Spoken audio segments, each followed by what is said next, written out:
Please give a warm welcome to our dear friend and true master of the art, Mr. Andy Marcus.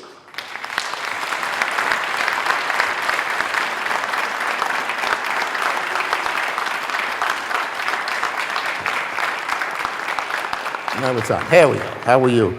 Welcome, everybody, and thank you. Such a great turnout. It's really, really nice to see.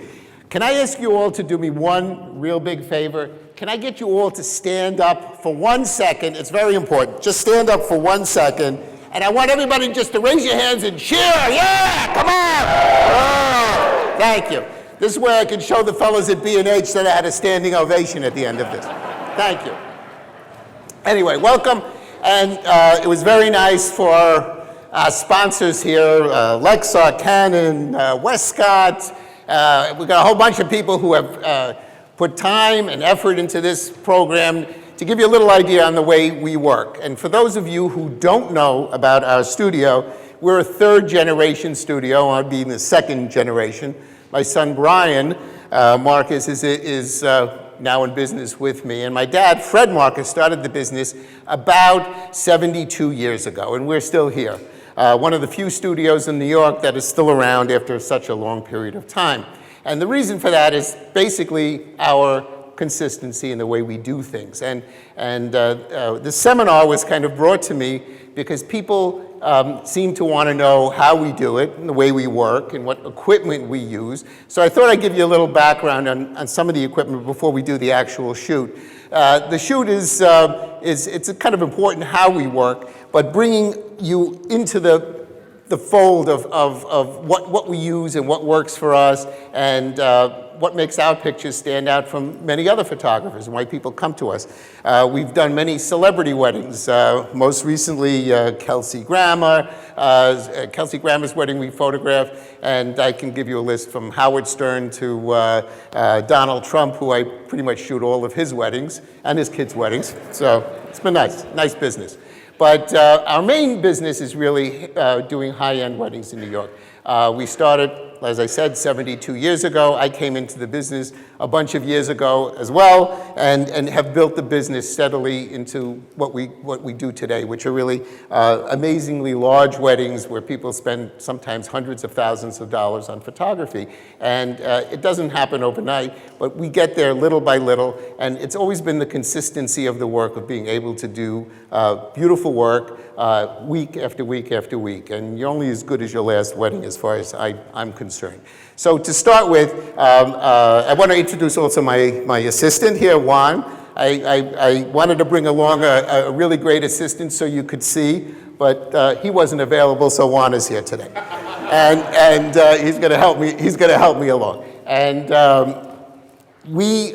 I've always worked with Canon equipment. I shoot with two different cameras at the wedding, and I'll use both during this demo throughout the day. One is the 5D Mark III, which I really, really love, and certainly a big improvement over the 5D Mark II. And so I've been using that pretty consistently for more of the candid stuff. So basically the ceremony, reception, during the dinner, we would be taking lots of candid pictures, and I find this to be an easy camera to work with because it's light and it's fast and it works for me. For portraits, during the pre-shoot, for getting ready photographs, and for any portraits I shoot, I use the Canon 1DX. And I really like that camera as well because it's of the ability to be able to shoot with higher ISOs. Previous to that camera coming out, there was a big differentiation between Canon and other camera makers. Some of them have very good results at high speed. The new Canon, the 1DX, really works well with very low speed. So I've shot images at 10,000 ISO, and I get great results. I've blown them up to 16 by 20 with no problem. As far as media, we always use Lexar cards. I've kind of switched, as this has grown, I've kind of switched from 8 gigabyte cards. I'm using now 32 gigabyte cards because I don't have to keep changing cards. I can shoot and I don't have to be concerned. Normally, I kind of work with probably 2 32 gigabyte cards at a normal wedding, shooting the portraits through the ceremony on one, and then converting to another card for the reception. I also do backup. Juan, just give me that. Everything is backed up on site. This is one of the most important things if you don't want to really ever get into trouble. And you know, everything is good until you have a problem. Every photographer is good until you have a problem. For backup, I used to use the, Epson used to have a little gadget called the P7000, which they no longer make. But I've switched over to a product called Nexto DI, which is a 500 gigabyte drive. The old Epsons were 160 gigabytes, so I used to fill them up pretty much after a couple of weddings. This is 500 gigabytes. I can probably keep a good month's work on here. And it downloads at about probably 5 times as fast as the old Epsons. The Epsons were slow. This thing, you can download a 32 gigabyte card in about 5 minutes. So when I finish a card, right away goes right onto a backup, which I keep in a different case than I keep my cards. God forbid somebody steals your case, somebody walks off with your case.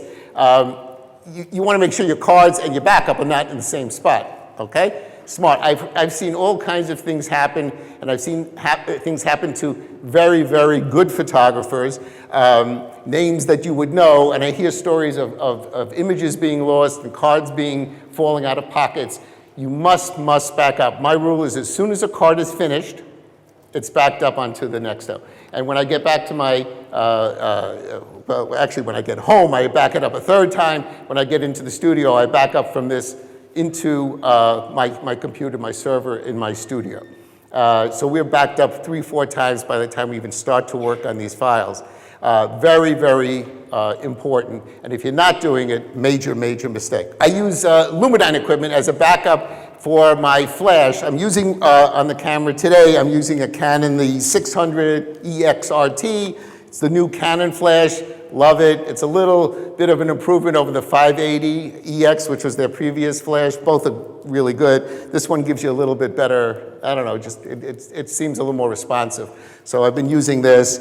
And what I do, and what makes our photographs a little different than other people's, is that we set up lighting in the rooms that we work. So it's not just the flash on the camera, which is what everybody does. And, you know, your pictures aren't any different than Uncle Sam, who comes to the wedding and jumps in front of you on the aisle to get the bride walking down.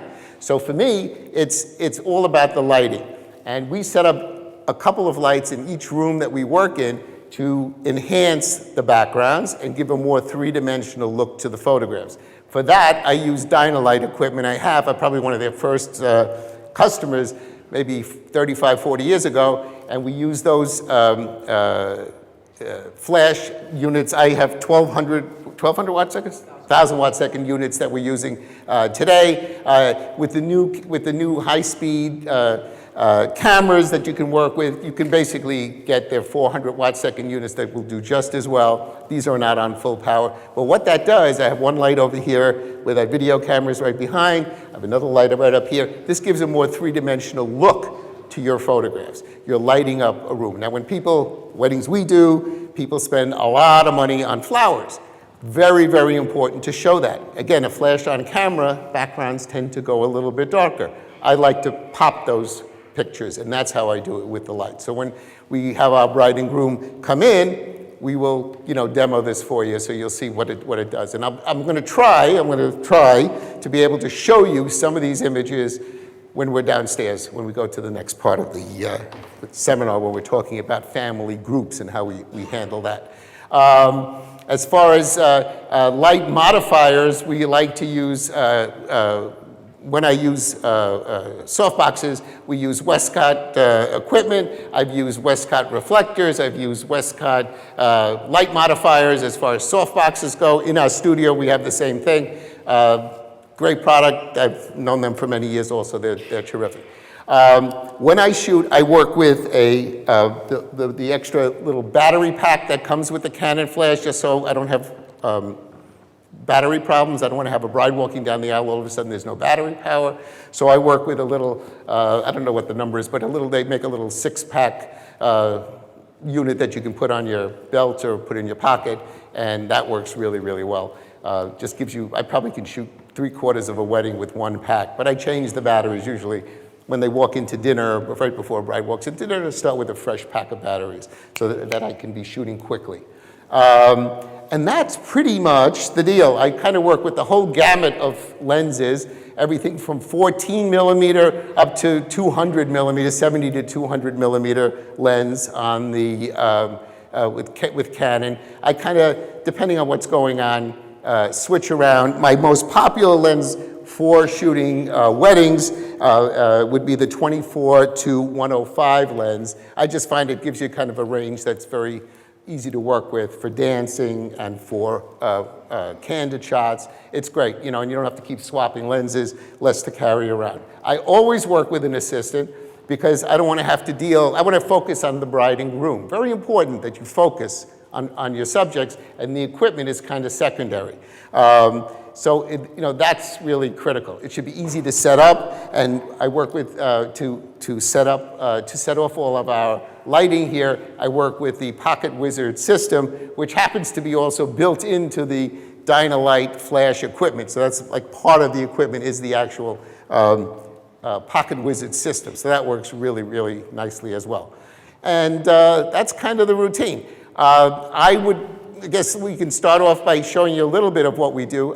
You know, prior to the wedding, what I like to do is obviously get some getting ready pictures, you know, get the bride with her dress before she's in her dress, do the jewelry, close-ups. For that, I use a 100 millimeter macro lens. Canon makes, other Nikon, everybody, they all have the same equivalent lenses. But this way I get really tight detail shots. People want to see all of these details. I sell all of these pictures. And my attitude is, I mean, I think we do very nice photographs. I don't know if every one of my photographs is an award-winning photograph, but that's not what I'm looking to do. I'm in business to sell photographs. And my business is to sell as many photographs as I can at a wedding. It's not about spending half an hour getting a perfect picture that's going to be in a competition. That's not what my business is about. That's all good and well if you, as a matter of fact, there's a picture I saw here when I walked in today. I said, oh God, I want to take a cool picture. I'll take 2 minutes to do that with the bride today. But in general, I'm there to take as many pictures that are saleable as possible. So you got to think in your head beforehand, you got to plan and make a list of what you're going to be doing. You can't just walk in the door and say, hey, I'm going to shoot this wedding. It doesn't work that way.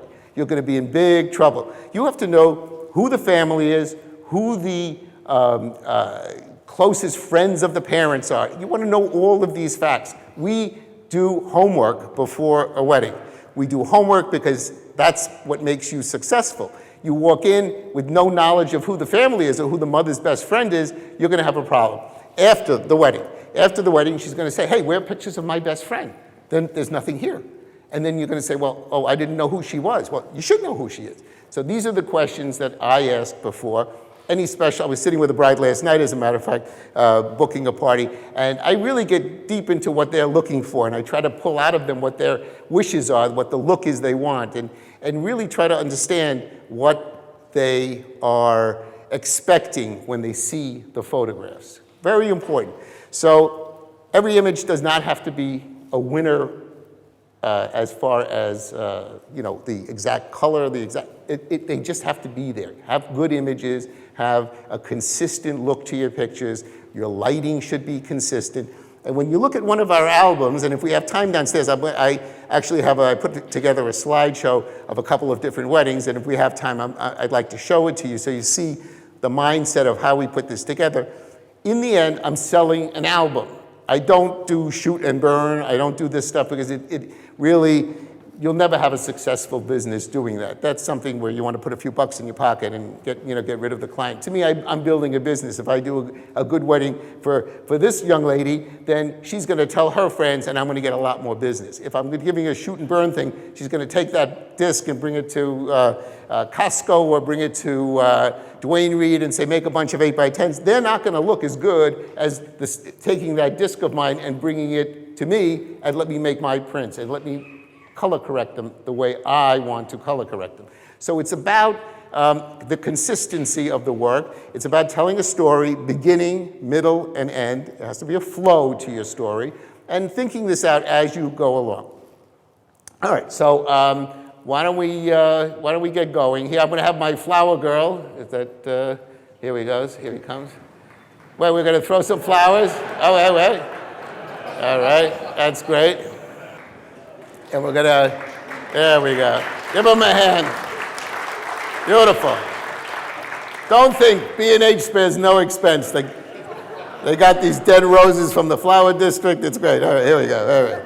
All right, so this is very nice. So everything, so you want to get, shots of everything. I'd probably take a shot of the flowers here, the petals on the carpet as one thing we would do. But the main thing, again, is the lighting being set up and making sure your equipment works, test it out beforehand. And let me go down here and let's do something.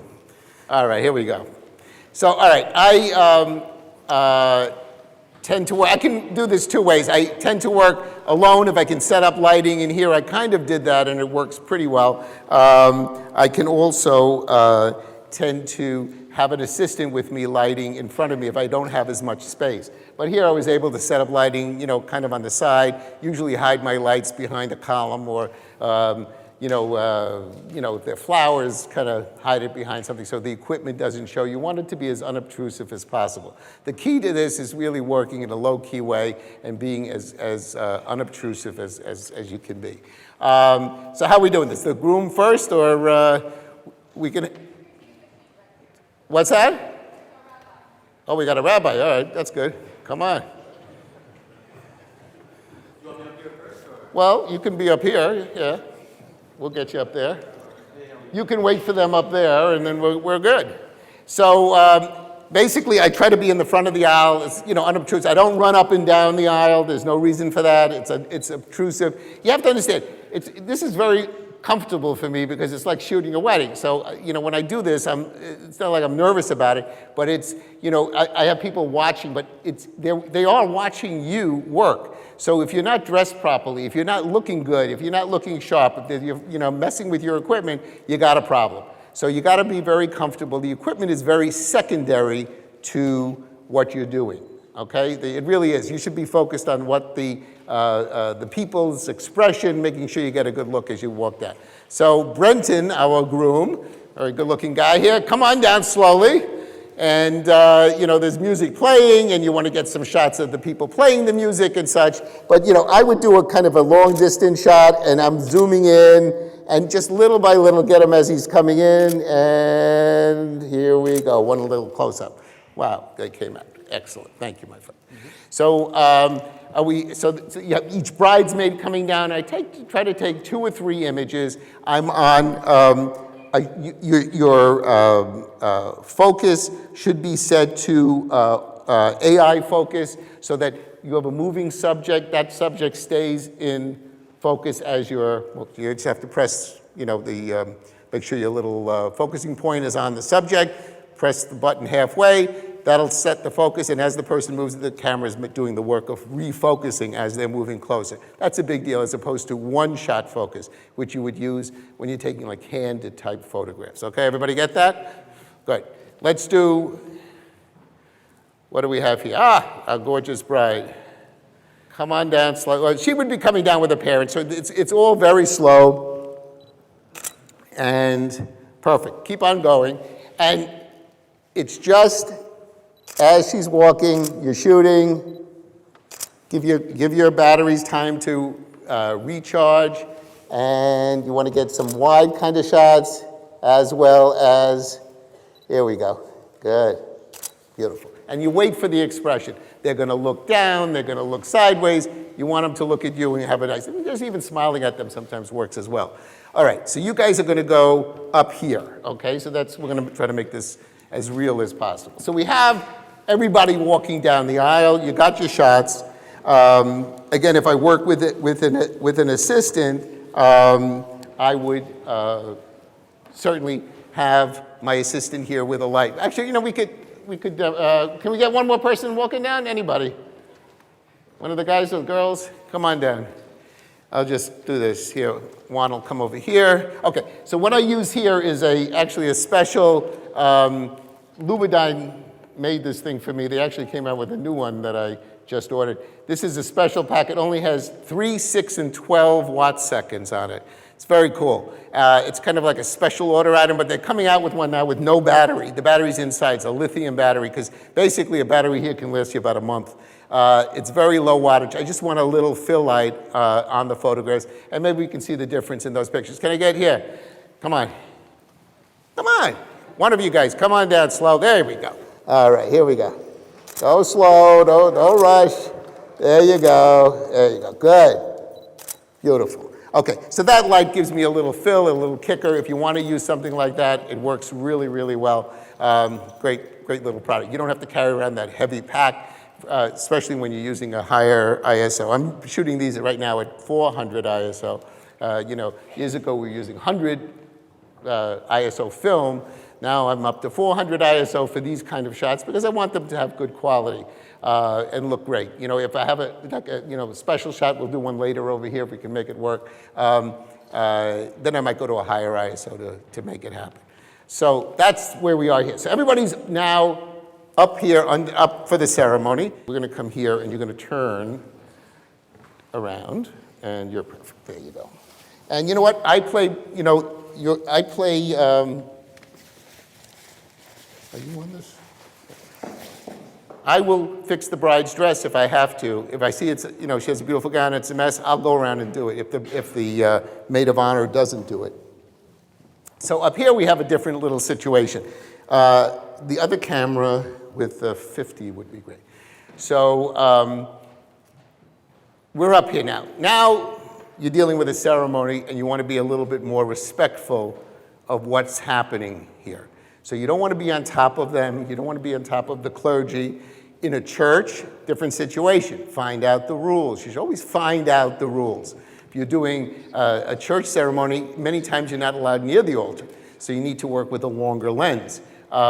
Jewish ceremonies vary. If it's an Orthodox Jewish ceremony, many times they pretty much let you do whatever you want. If it's a Reformed Jewish ceremony, I've had rabbis tell me as they walk down the aisle, no pictures. And I go, yeah, right. But it's like, as long as I know the rules, I'm happy to work with them or discuss them.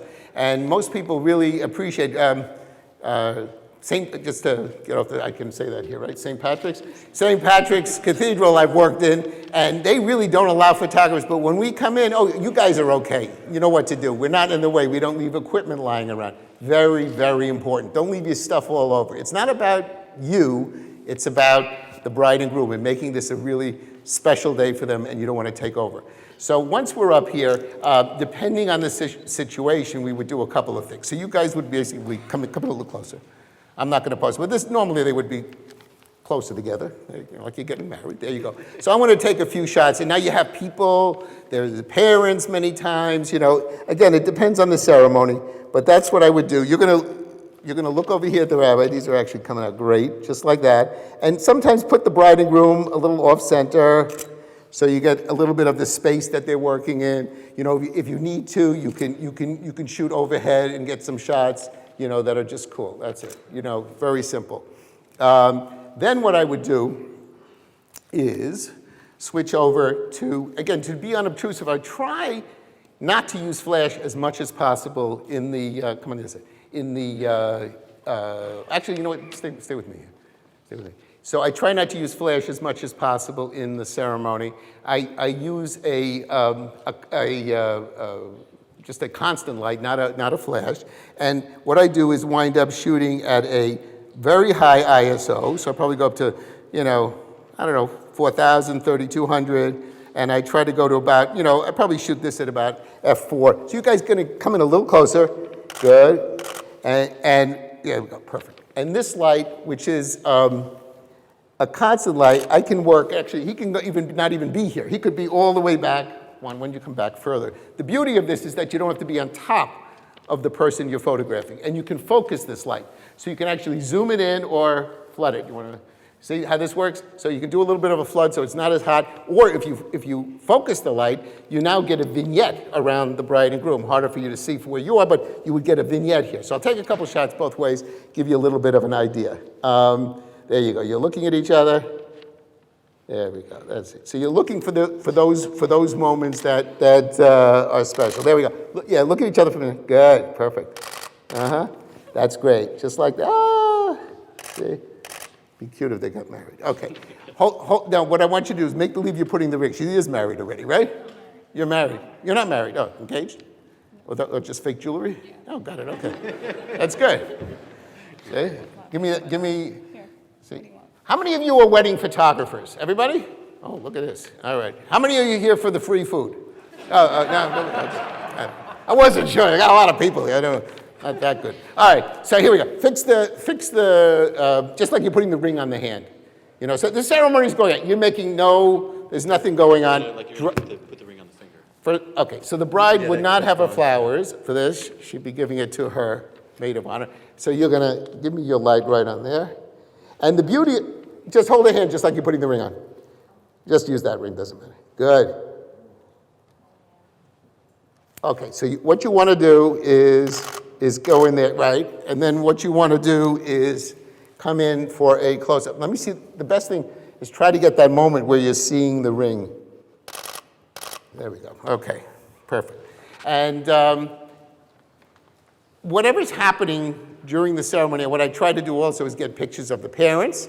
I may, if I have the room, which is not, doesn't always happen, come around on the other side and get a different view of the same thing, just to get a few shots. Good. And you're looking at okay, perfect. Let me get a couple just to be on board here, flooded. Good. Perfect. So, variety of pictures. Now, in the case that it's very crowded where the ceremony is, which can happen, what I do, I have a rule. Whoever pays the bill, whoever's paying my bill, gets in the photographs. So if it's the bride's family, they're usually on the left side here, you're right, and I would be shooting from here. If it's the groom's family, I'm on the other side. So however that dynamic works, I'm the person who pays the bill gets on the side if I can't move around. If I can move around, I'll get both. And the optimal thing would be to get both sets of parents somewhere along the line in the photographs. Also, you keep an eye on what's happening in the front rows. Many times there are flower girls, little children in the front row. You want to be able to get some quick shots. And again, that's where you have a secondary light that would work, and we can get some cool shots of the little kids in the front row here. Cool, that's great, perfect. And then I could, get a couple shots, maybe the grandparents are sitting. You want to get a few shots. So this is all done very simply during the ceremony, and it's just a matter of communication between you and your assistant. No flash, doesn't disturb anybody. And it's just it works just a light touch on everything. So the idea is to get as many photographs that you could possibly sell after the wedding, and they should be good. So there's no reason why we can't just jump down and grab a couple of shots, or I can go down and get a couple of cool pictures here. There we go. There you go. Beautiful. You guys make a good. So that's really what we're looking to do, and it's fun. I mean, that's basically where we are. The way I work with these lights is also when I shoot, I want to be able to shoot at a very high very high shutter speed. So I prefer to shoot at in the neighborhood of a 200th of a second. So when I can do that, my photographs obviously come out a lot sharper. So I try to set the ISO higher, which allows me to use a higher shutter speed.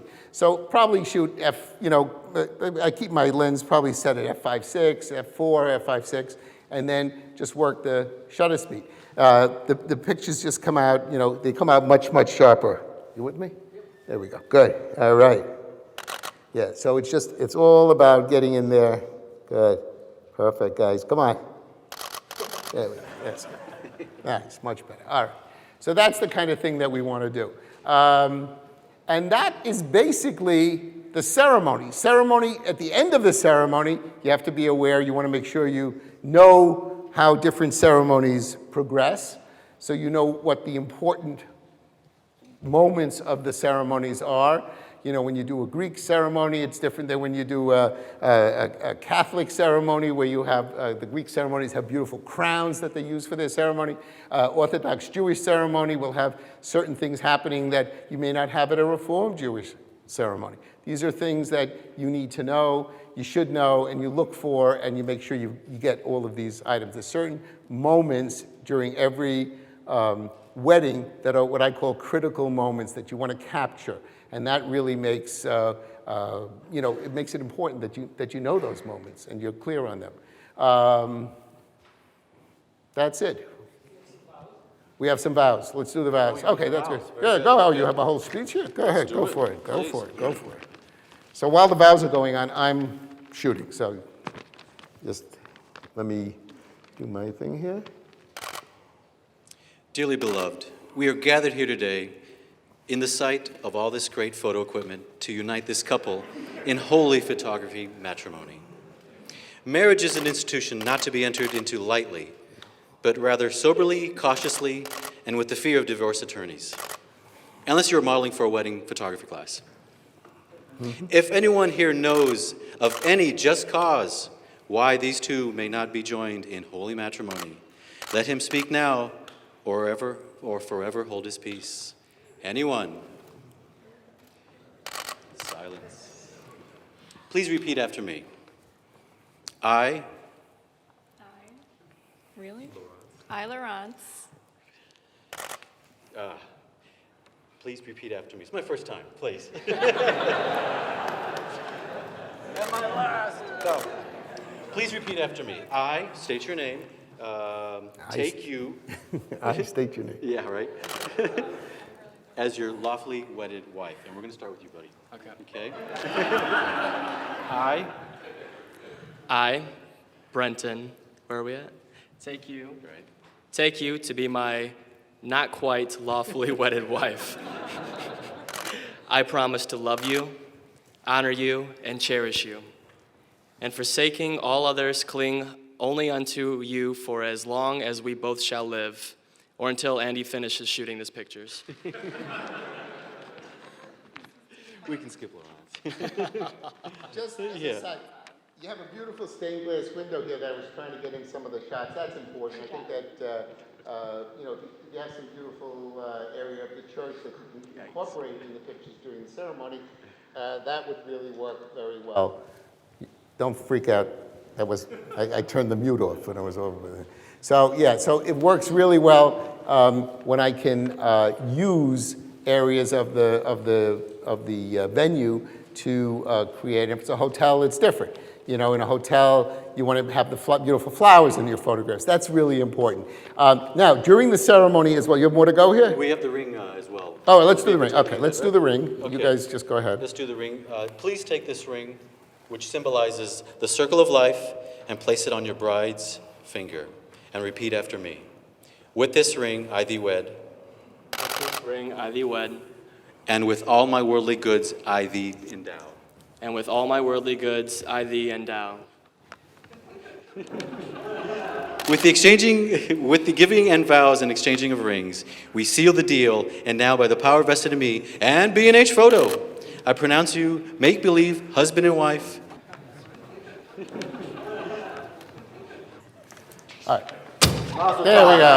All right. Here's the deal. You're messing me up. That would have been good. So, here's the deal on this. At the end of the ceremony, you need to be ready to go at the front of the aisle, and that's really, really critical. So that you don't want to miss anything. All right. Since this isn't the real deal. You know, I don't know a warning here, but the way I work is with my assistant. We're going to bring a light here. I would shoot the return. And usually there are stairs, obviously, coming out. And that's a very, very important picture because you can get great shots. Everybody buys it, number one, and it's a great shot. So you guys are let's do that. You're going to turn around for a second, and like you're facing, now you're going to break that glass for me. Good. And now you're going to face the audience. Everybody, hands in the air. Woo! We got married. All right. All right. So when I frame that picture, it's not just about them. I kind of took the whole arch in, and I'll try to show you all the stuff downstairs. That's important.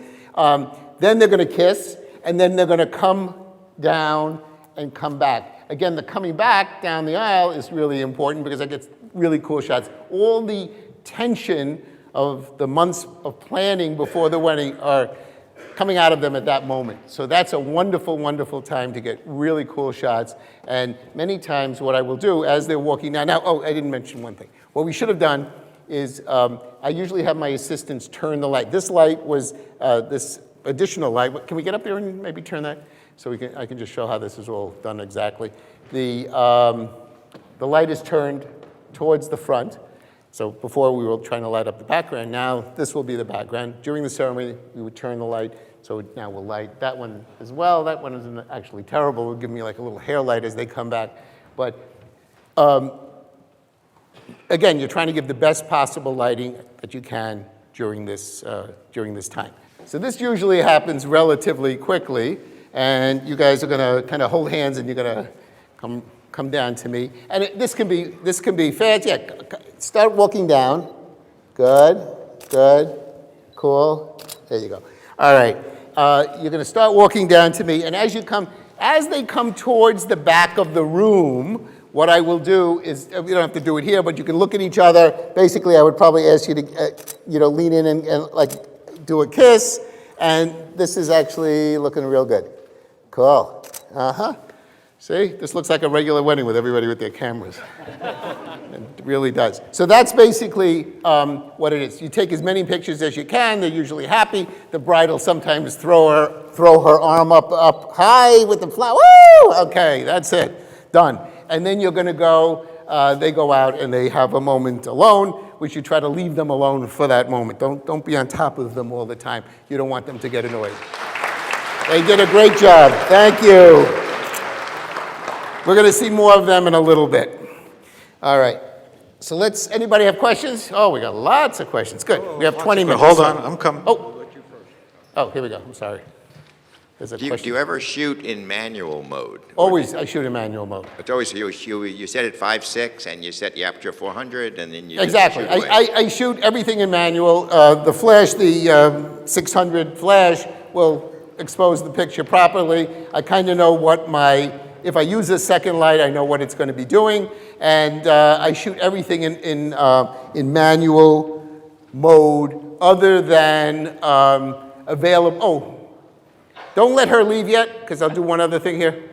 Don't let Lorenz leave, please. Okay, so yeah, I shoot everything except if I'm doing something like a picture I would like to do over here in available light. I'll shoot probably in aperture priority. Those are my two. I do not use the professional mode on the camera. I don't use that. I just use aperture priority or manual. Do you usually get that close to the couple when you're shooting? Up here? Yep. Yes.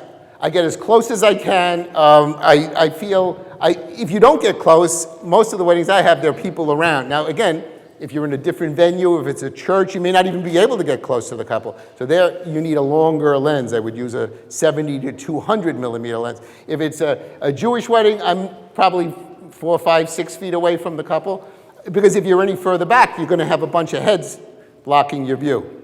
So yeah, I get as close as possible, but I'm not using a flash, so it's not this constant flashing going off that's annoying. It works really well, so.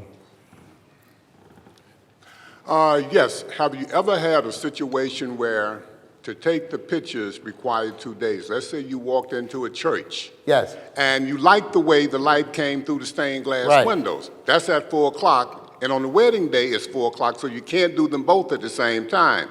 Have you ever had an occasion where the bride and groom either dressed up the day before or the day after to capture some special shots which couldn't be captured on the day of the wedding? Yes, the answer is one time in my whole career did I ever do pictures on a different day with a bride and groom, and that was because the bride was ready half an hour after the ceremony was supposed to begin. So we had no family pictures, and she didn't want to be bothered during the party, and that became an issue. So we decided we would do portraits on a separate day, and we got some really great stuff. But I don't have a problem with it, but it's, you're getting paid for a certain number of hours. This becomes a whole nother thing. Now you have another day's worth of work. If it works for you, be my guest, but I would not. I leave time, again, this is the preparation before the wedding. Hey, I want some gorgeous pictures with the window light coming in the church or in the synagogue, whatever it may be. Can you do that? And then you find out that, the wedding is an evening wedding. There's no window light coming in, obviously. So these are things, yes, if somebody wanted it, of course, I would charge for it, but somebody, we could do it, yes. In synagogues where there would be a chuppah, Yeah. Is there an adjustment that you have in your lighting or anything at all? Not really. Sometimes the chuppah is the bridal canopy, that's up here usually. It's a, if it's a white canopy, I may flash a light just, up into the canopy to give a softer light. That we could do, that type of thing. That works very nicely. You got to every wedding's different. I've never been to a wedding that's what makes this business interesting, is that each wedding I do is a little bit different, and the people are different. Otherwise, it would be the most boring thing, because they're really all the same as far as the format. So it's just what the people that make this fun. How about we get some questions from the other side after this? Yeah, these guys are getting annoyed here. I noticed most of your framing is horizontal as opposed to vertical. Is that any advantage? Yeah, you know what? Well, there's no reason really for that.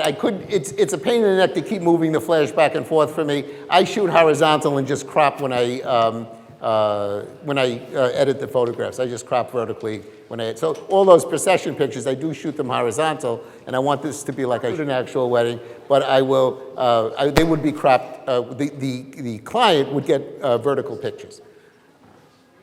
Over here, could you talk about white color balance and how you set that up, and whether or not you use gels for any of your flashes as well? Okay, great question. That's real. I should have brought that up before. Very, very good question. White balance. White balance is crucial to making your workflow after the wedding simple. Now, you could sit there all day. First of all, I didn't mention this either. I shoot all my images in RAW format, then convert. RAW format allows you to be able to manipulate the images a little bit more if you need to make adjustments, more so than you could do in JPEG. However, like the lighting in here is really, really weird. This lighting, I'm going to guess, is close to daylight, correct? Or not? Yeah, close, right? 5,000 or whatever, ish. So 5,000 Kelvin, that's the measurement for the light. 5,000 Kelvin. The lights up here are they're different bulbs in these four chandeliers. Some are cooler, some are warmer. This is like a night, and then you have daylight coming in the windows here. This is like a nightmare. So what we do before the weddings is we have do we have one of those here? I have one in my thing, the disc. Yeah, there's a lot of items on the market.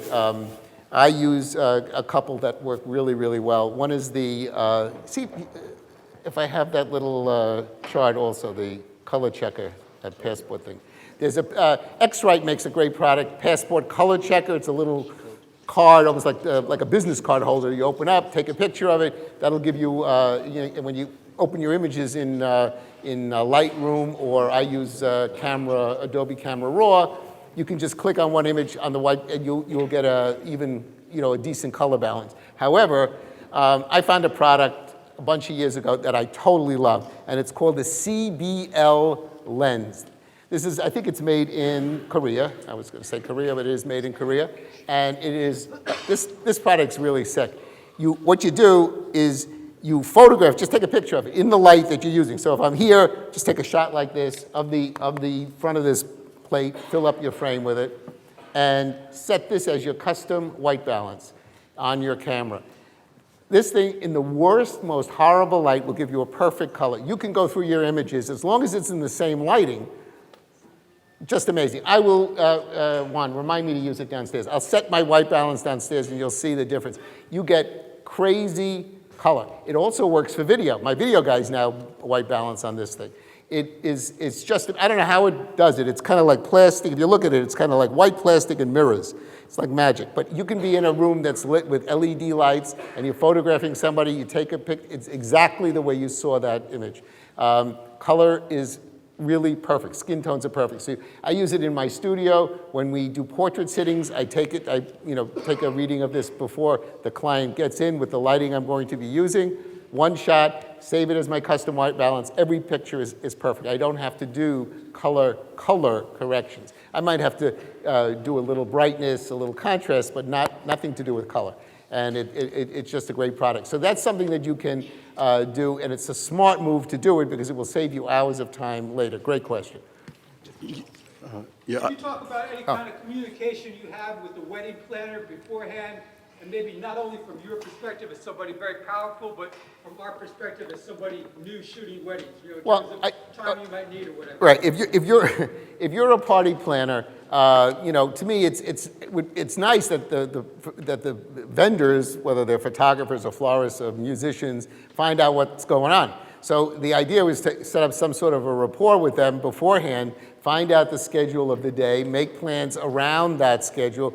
You're not, again, you're not the center of this day. You're the, you know, you're supposed to be in the background. The photographer, to me, should be in the background doing what he has to do, but he has to know what is going on all along the way. So finding out from your client, the bride and groom, who the party planner is, maybe dropping her an email, a note, whatever, and saying, do you have a schedule? I don't want to bump in, you know, have any problem. You just want to know exactly what's going on, so we're on the same page. And are there any needs that you have? And many times, what we do is do a lot of photographs during the wedding for the party planner, for the florist, for the musicians, and take extra pictures along the, along the line that they may want or need.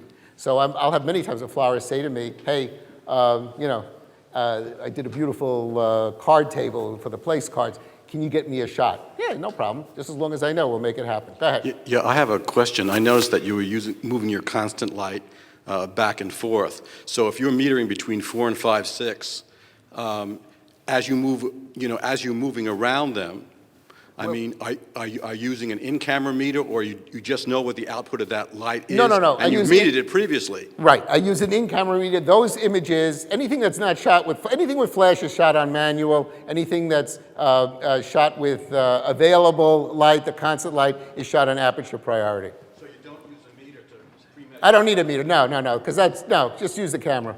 You use a spot setting if you want. You have an ideal situation here where, of course, the bride is coming the length of the synagogue, and it's kind of tight up in the front. Now, what do you recommend when you have an entourage?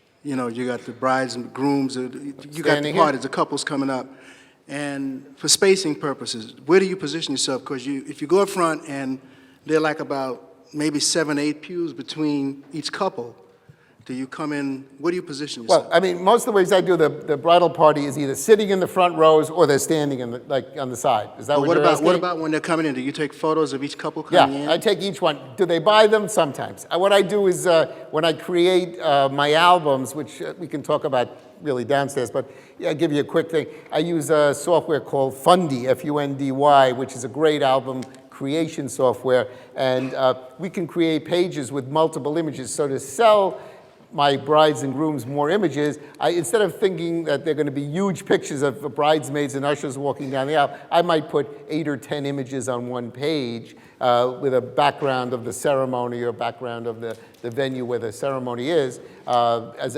a background to those processional pictures. But I try to put them in, and it's easy to explain that you really should have them in because those are your friends. I mean, those are the people who are going to look at the album. And when you look at someone's wedding album, what are you looking for? You're looking for yourself. So it's kind of cool, to make sure that, you make all of that happen. Yeah, so that works. What kind of lighting ratio are you using for your fill light? So you have them set to read the same as your on-camera light? Yeah, okay, you're getting it's a good question, but you're getting way too complicated. No, I like to have about a one-stop difference between the lights. So the fill light is the main light, but you can if you're going to ask me the exact ratio, I have not a clue. It's probably 3 to 1, 3 to 2, 3 to 1 ratio. I want it to look good. I want the pictures to pop. I don't want it to be flat. I don't like flat lighting because it has just nothing to it. There's no, they don't pop the picture. So it's probably like a, 3 to 2 ratio. Hi. When you mention selling the pictures, I know some couples buy albums, and then also they get a CD or DVD with the pictures. Can you elaborate a little bit more about selling individual pictures? Oh, for the albums? How do they, yeah. Yeah, well, my goal is not for the albums. we have a basic arrangement. Somebody hires us, we have a basic arrangement for photographs, for albums, and then we have a additional photographs that they can order. The goal is, A, that you have the pictures. So we take, we might shoot 1,000 pictures at a wedding. I probably present 500 to the bride and groom. I narrow it down to the best photographs. If you give them the 1,000, they're only going to get confused. It's just going to take you forever, and they can't make decisions. Give the best photographs. And that's really the key. We sell, we sell probably triple what I start out with as a basic arrangement. I have people order, I'm just working on an album with over 550 pictures in just the bride's album. So it depends on what people want to spend and what they're doing. And, it's kind of like, I look at it as a percentage of what they're spending on the wedding. Before you give that microphone, can I ask this young lady here, she's jumping out of her seat. Must be a good question. Go ahead. Oh, nice and loud. I just wanted to know, have you ever had an occasion where you've been told you can't bring in any lights, and what do you do if that happens? Okay, so I have, the question was, have I had an occasion where I've been told that I cannot use my additional lighting in a venue? Most times not, but it's happened, and in that case, we won't use them. As long as everybody's on the same page, I will use that's why I bring my assistant to hold a light so it's portable and we can use it. So this is what we did downstairs. Okay, so let's review this a little bit. So here's the groom coming down, relatively close up. You can see people look good. You see how this is all lit? This is done with those lights that I had set up. If I didn't do that, it would look flat and dark in the background. So I wanted to, to make sure you're getting great quality throughout. Here comes the bride. Okay, coming down. You want to make sure you're getting the right shots. You're watching her face. You're waiting for her not to blink. You're waiting for her to look great. Here they are seeing each other. Again, we're shooting a lot of pictures. They're going to be edited out. But you're looking to get really cool expressions. You can't control the situation. You do the best you can in this case. So if there's something cute going on during the ceremony, you want to make it all happen. And you get the moments. You're looking for really great moments, putting on the rings. And that light is just giving you the ability to do that from a distance. The other difference between this light, the GL1 light, and video lights that are out there, other lights, video lights tend to have a hot spot. This was designed with a Fresnel lens on the front that you can actually zoom in and out, and there is no hot spot on that light, which is really a major feature. So everything is very soft, whether it's flood or not. It's not even out yet. It'll be out in April. Lowell, Lowel, GL1. That's a big part of our workflow. Here again, getting the ring shot. This was shot with the 50 millimeter 1.2 lens, Canon. Looks like a fake. I don't know. Get great shots of the groom, the bride. These are pictures I will sell. I can sell this as one page. This would be the other page. Just in the album, I'm always thinking of how I would sell this. Here is the return, the light that is on the right side, now coming across, lighting up the background, lighting up the bride and groom coming back. Here they are. They would give a little kiss, whatever. I get that as the background. Everybody clapping and holding their iPhones. Okay, so the first thing we're going to do is I'm going to use this thing just to give you a demo on it. It's called the CBL lens. It's not a lens you put on your camera, but I'll show you how it works. So I need a reading here first. What? What's that? This isn't set. And we're at 200? Okay, so most portraits I shoot at 200 ISO. So I get a reading, I get my image that I just shot. In your menu on the camera, I have a setting for set custom white balance, set custom WB.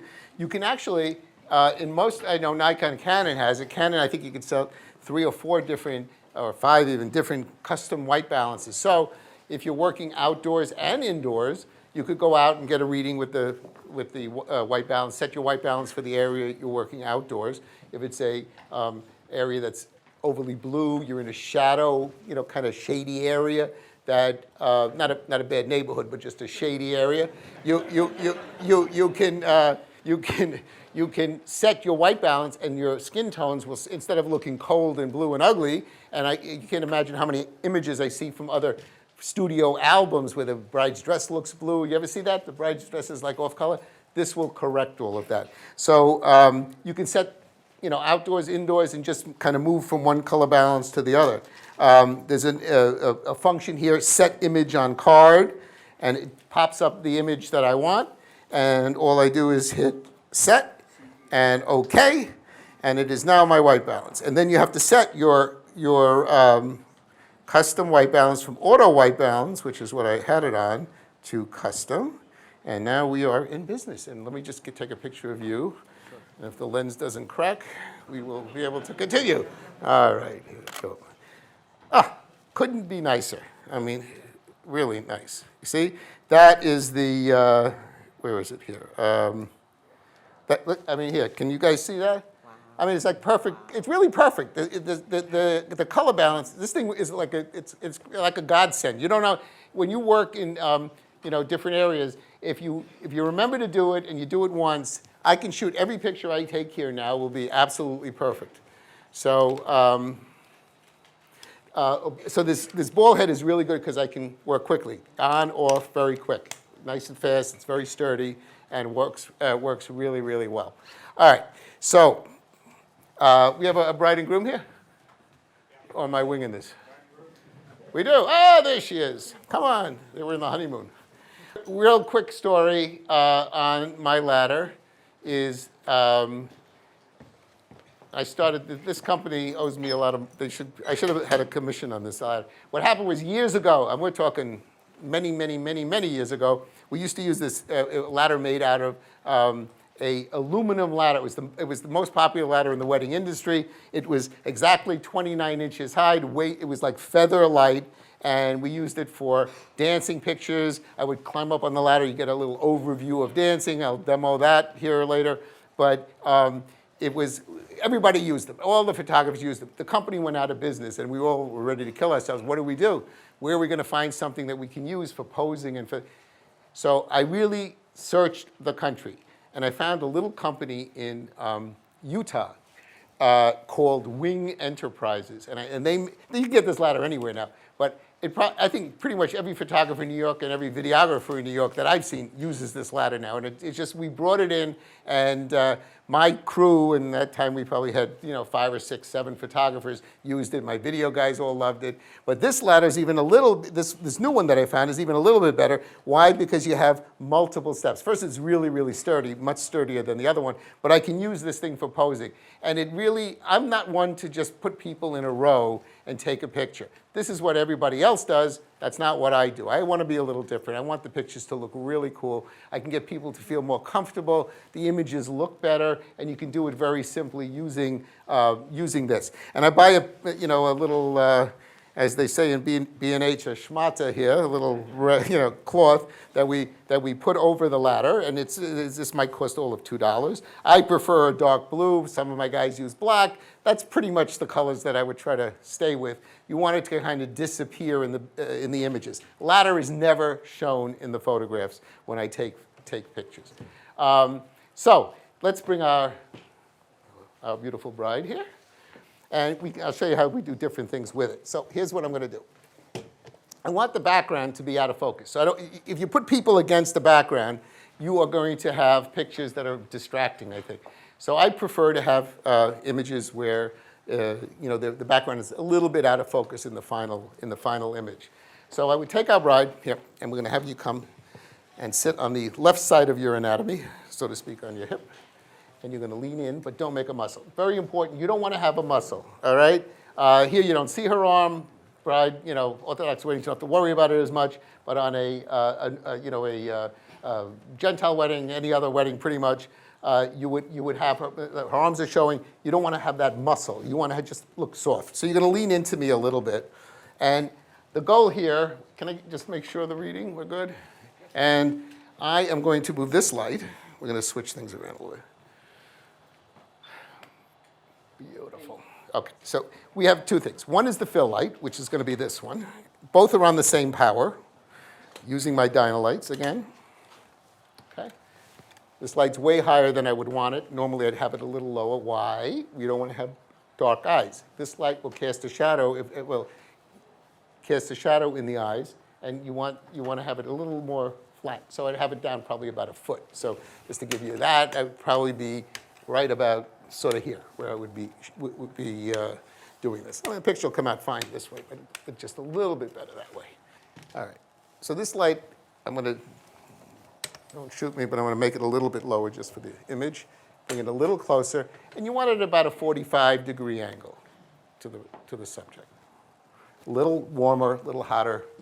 All right, now you're going to turn your, and there we go. Bring the flowers a little closer to you. Perfect. And that's great, just like that. That's perfect. Let me just get you where I want. There we go. Beautiful. That's just what I want. Do a quick test here. Good. And what are we, 8? 8, 7. That's why. Cool. All right, one more time with feeling. That's nice. Perfect. Okay, so you have gorgeous. Not a lot I would change here. She looks beautiful in the photograph. I don't know people who see it. You know, again, color balance, right on the money. That's the most important. Just saving you time afterwards. Okay, lean your body into me. So that, what I like to shoot most of my portraits on a tripod, just because I want them to be dead sharp. And candids, I don't care as much, but there we go. And then I would, tilt the head a little bit more. Tilt the head. No, come back. Yeah, you go. Right there. That's nice. Uh-huh. Good. Fabulous. Okay, Juan is doing hair lighting. So if you're wondering why he's in the Statue of Liberty pose there, it's important. You're going off there? Is he going off? Oh, yes, he is. So that light is put at about, what do we have it on, 25?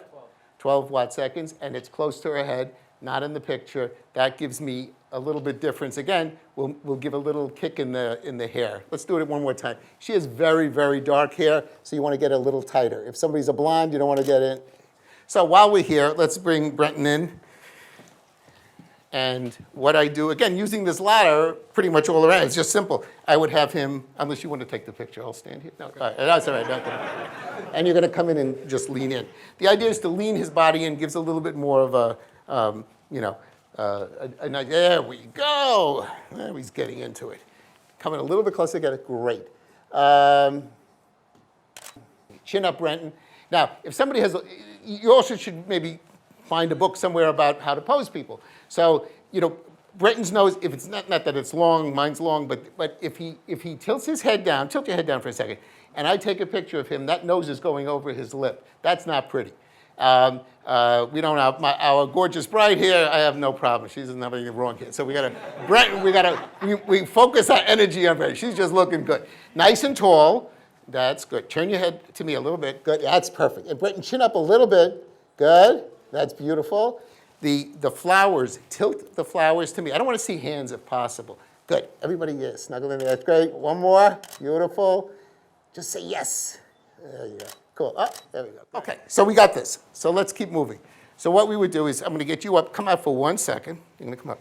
So another way I use the ladder is for posing is I would have you put your left foot on the first step and always help the bride. You don't want her tripping and make sure her dress is clear. Have a seat up there. All right, similar thing. You're going to, now, nice and tall. You just put your body in. Can you cross your leg or not in that dress? Perfect. All right. You guys all see, or you want this a little higher? I'll put it a little higher, so.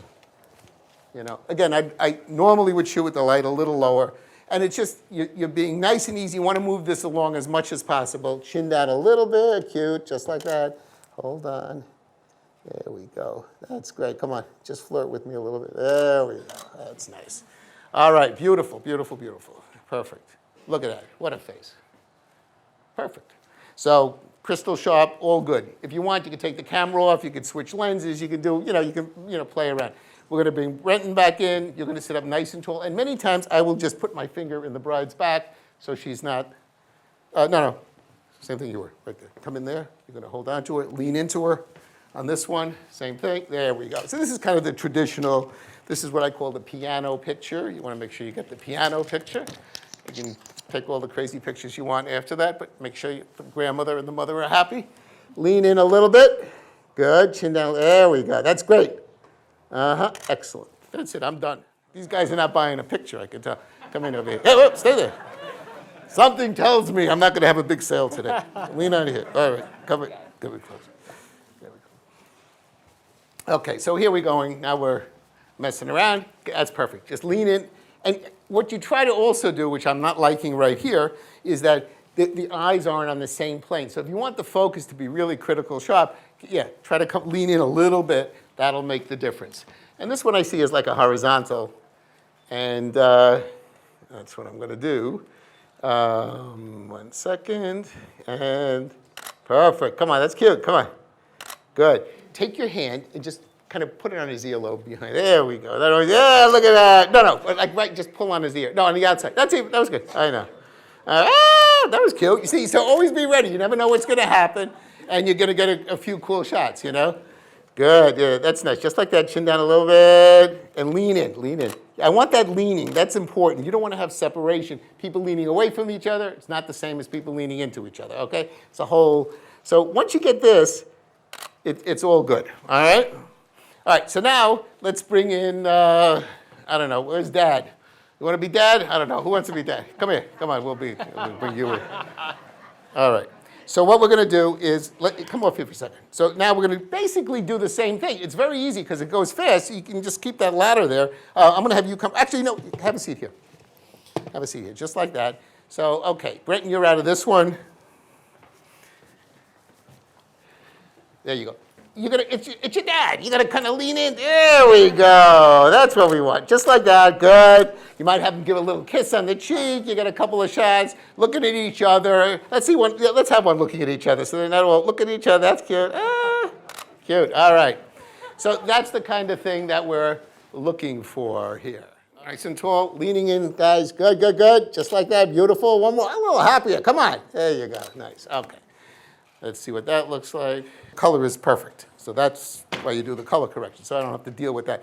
Now, we have a little flower girl. Where would I put her? Bang. I got a step right here she can sit on.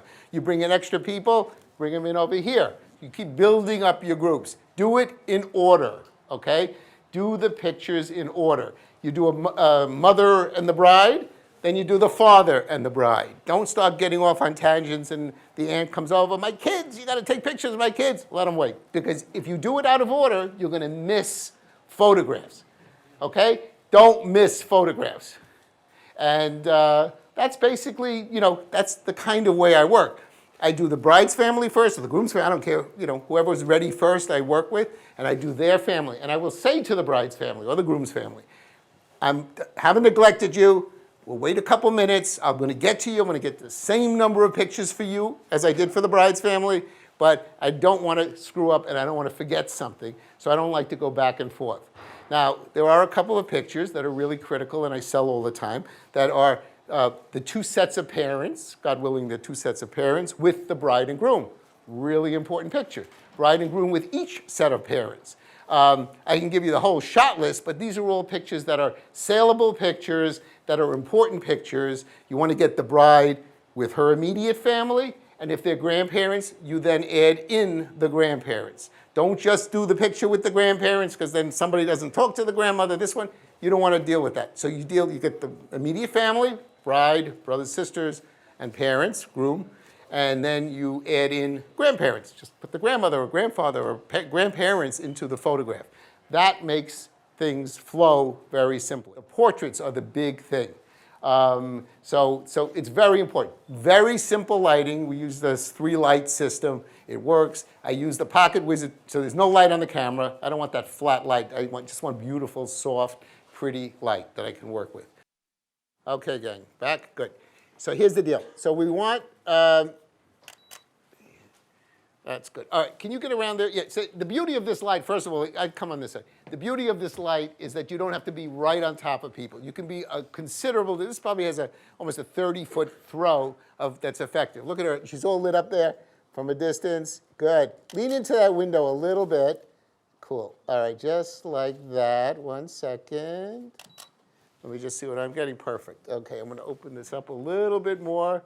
Actually, I'm going to change the ISO. Let's go up here a little bit. Good. Just like that. Come on. Hey, a little happier. Come on. There you go. Nice. Chin up a little bit. Good. Turn your head back. Lean against the window. That's it. Don't move. Right there. Perfect. Uh-huh. Nice. All right. Very cool. Here we go. All right. So the idea here is to get this. The camera should be pretty much waist level, like by her belly button. Don't ask how I know where her belly button is, but it's okay. Here we go. Nice and tall, pretty. Turn your butt, yeah, kind of kick it back. Now, you also want to watch, we don't have a problem with this bride, but sometimes you get a bride maybe a little heavier set. You got to watch that there's nothing hanging over here, and you can easily do that by just tilting the shoulders slightly, and it gets rid of all of that and a lot of aggravation after the wedding. All right, so here we go. We're in here. Cool. All right, so this is simple lighting done here. This is one shot. I would do one, turn your body to me all the way, all the way, all the way. Turn it back. Good. Back to me, rather. And again, make sure the dress is nice. You're going to have one more here, and you're going to look over your shoulder. So you're going to look at the light. So we get like a profile. She has a beautiful profile. Here, what I would do is move the light around a little bit, make it a little bit more dramatic. I'm sorry, guys. Here, let me raise it up so you see what's going on. And, you know, simple stuff. Just bring it in and pretty much just looking out even over to the side. There you go. Good. Beautiful. Bratton, come on over here, my friend. Right in here. Bring the light back. So it's all simple, nice and easy. Come in over here. Good. Help her with the flowers. I like to complete a circle. I see a lot of guys, they're hugging their brides, they're kissing their brides, and that hand is always hanging, and it bothers the hell out of me. It should complete a circle. It gives a feeling, a much more feeling of completion. And you got it right there. Nice. And just like that. Chin up a little bit, lean together, look right at me. That's nice. Right at me? Cool. All right. Very nice. So the hands underneath the elbow. Again, bringing the whole thing together. Really, really important. All right. Thank you so much, guys. You're good. All right. Thank you all. You were great. For more information, please visit us online, give us a call, or stop by our New York City Superstore. You can also connect with us on the web.